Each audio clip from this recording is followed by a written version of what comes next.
دادگایەکی ئێرانی ڕۆژی یەکشەممە ڕێکەوتی 16 مانگی چوار گەیشتە دوا بڕیاری حکمی لەمەڕ لێکۆڵینەوەکانی خۆی لەسەر خستنە خوارەوەی فڕۆکەیەکی نەفەر هەڵگری ئۆکراین لە ساڵی 2020دا لەلایەن سوپای پاسدارانی ئێرانەوە. بە جۆرەی میدیای ئێرانی دادگاکە 10 کەسی بە تاوانبار ناساند و حکمی زیندانی 10 ساڵی بە سەر تاوانباری سەرەکیدا سەپاند و ئەوانی دیکەش سزای زیندانی لە نێوان 1 بۆ 3 ساڵ دەدرێن.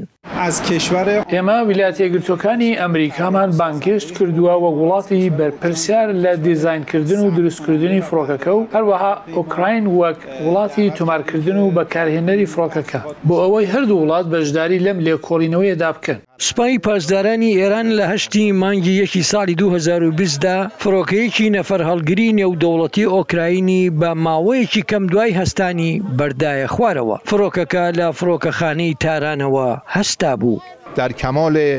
دادوەرەکان و دەستەی سوێندخۆران لە کەیسەکەدا بۆ پەڕی دادپەروەرانە و بێلایەنانە دەنجانداوە.